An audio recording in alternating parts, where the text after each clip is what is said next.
অনেক প্রার্থী নির্বাচনের তফসিল ঘোষণার আগে যে পোশাকে ছিলেন, তফসিল ঘোষণার পরে জোটে যোগ দেওয়ার পরে পোশাক বদল করে ফেলেছেন। আমরা আব্দুল তুষারের কাছে শুনবো।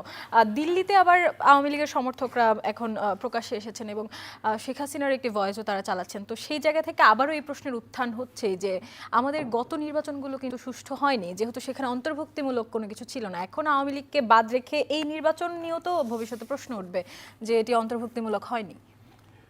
একটা পার্থক্য আছে, সেটি হচ্ছে যে আগে যখন অন্তর্ভুক্তিমূলক হয় নাই তখন দলগুলি স্বেচ্ছায় নির্বাচন বর্জন করেছিল, কেউ তাদেরকে স্থগিত করে নাই বা তাদের দলের নিষিদ্ধ হওয়া কিংবা তাদের দলের অনেকে শাস্তিপ্রাপ্ত আসামি হয়ে যাওয়া ব্যাপারটা হয় নাই। অনেকে হয়তো জেলে ছিলেন কিন্তু তারা স্বেচ্ছায় নির্বাচন বর্জন করেছিলেন। তারা বলেছিলেন যে নির্বাচন ঠিক হবে না, নির্বাচন রিগড হবে, এই কারণে তারা নির্বাচন করেন না। আর এইবার যেটি হয়েছে সেটি হচ্ছে আওয়ামী লীগ আইনগতভাবেই নির্বাচনে অংশ নিতে পারছে না, অর্থাৎ নির্বাচন কমিশন তাদের সরকারের নির্দেশ অনুযায়ী এবং নির্বাচন কমিশনের সিদ্ধান্ত অনুযায়ী তাদের দলের যে নিবন্ধন সেটিকে স্থগিত করেছেন। এবং সরকারের উপদেষ্টা আসিফ নজরুল জানিয়েছিলেন যে বিচার সম্পূর্ণ না হওয়া পর্যন্ত এই স্থগিতাদেশ তুলে নেওয়ার কোনো সম্ভাবনা নাই। এবং এই ব্যাপারে প্রধান উপদেষ্টা একবার লন্ডনে বলেছেন এবং পরেও বলেছেন যে একটি হচ্ছে অনুতাপের প্রসঙ্গ এসেছিল, আরেকটি এসেছিল যে তাদেরকে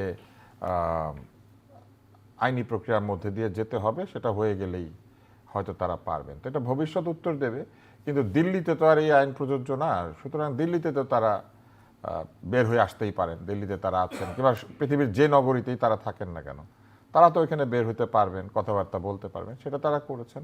দল হিসেবে আওয়ামী লীগ আইনগতভাবে স্থগিত আছে, কিন্তু আওয়ামী লীগের যারা ভোটার সমর্থক কিংবা অনেক নেতা আছে তারা তো বাংলাদেশে আছেন, ফলে তারা হয়তো ভোট দিবেন অথবা দিবেন না, তারা কি করবেন করবেন না, হয়তো আওয়ামী লীগ সেই বিষয়ে তাদের সঙ্গে একটা যোগাযোগ স্থাপনের চেষ্টা করছে। আওয়ামী লীগের নেতাদের হয়ে কথা বলার তো কোনো উপায় আমার নাই অন্তত, কারণ আমি তো আর তাদেরকে রিপ্রেজেন্ট করি না। কিন্তু এটা ঠিক যে অন্তর্ভুক্তিমূলক নির্বাচন বলতে যেটা বোঝায় সেখানে সকল বৃহৎ ভোটার গোষ্ঠীর পছন্দের দলকে হাজির থাকতে পারলে বা রাখতে পারলে ভালো।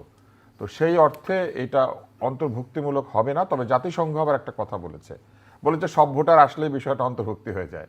এখন সব ভোটার মানে কত ভোটার অথবা অনেক ভোটার মানে কত ভোটার, এটার তো কোনো স্ট্যান্ডার্ড বেঞ্চমার্ক নাই।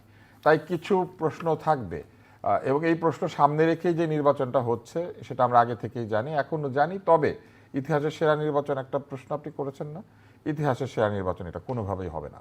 এটা না হওয়ার জন্য অনেক কিছু দায়ী, শুধুমাত্র কোন দল অংশ নিল এবং নিল না সেটি নয়। এই নির্বাচনে একজন প্রার্থী নির্বাচনের তফসিল ঘোষণার পরের দিন গুলিবিদ্ধ হয়ে নিহত হয়েছেন। বাংলাদেশে এর আগে কতবার এই ঘটনা ঘটেছে, এটা আমার সঙ্গে একজন প্রথিতযশা সাংবাদিক আছেন, তিনি ভালো বলতে পারবেন।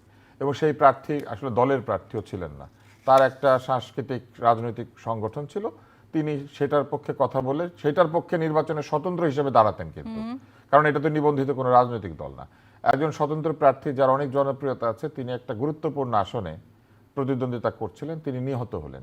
এইরকম একটি ঘটনা যখন নির্বাচনের ঠিক তফসিল ঘোষণার পরের দিন ঘটে, তখন সেটা সেরা নির্বাচন কিভাবে হয়?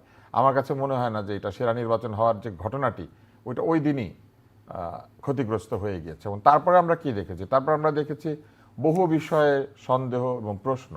আমরা এরপরে দেখেছি যে এই প্রার্থীদের অনেকেই হলফনামার মধ্যে মিথ্যা ঘোষণা দিয়েছেন, এবং এটা যে মিথ্যা এটা বোঝার জন্য খুব বেশি বুদ্ধির প্রয়োজন হয় না, দেখলেই বোঝা যায় যে এই হলফনামাগুলিতে সত্য কথা বলা হয় নাই। অনেক প্রার্থী নির্বাচনের তফসিল ঘোষণার আগে যে পোশাকে ছিলেন, তফসিল ঘোষণার পরে জোটে যোগ দেওয়ার পরে পোশাক বদল করে ফেলেছেন। তো এইগুলা কি ভালো নির্বাচনের ভালো প্রার্থীদের নমুনা? আপনি যদি দেখেন যে আপনি 15 দিন আগে এক পোশাকে ছিলেন আর 15 দিন পরে নির্বাচনে দাঁড়িয়ে ওনার পোশাক বদল হয়ে গেছে, তার মানে এটা এক ধরনের জনসমক্ষে সবাইকে নির্বাচন জানিয়ে হবে না, নির্বাচন এক ধরনের এক ধরনের নাটক বেশি করো, নাটক বেশি করো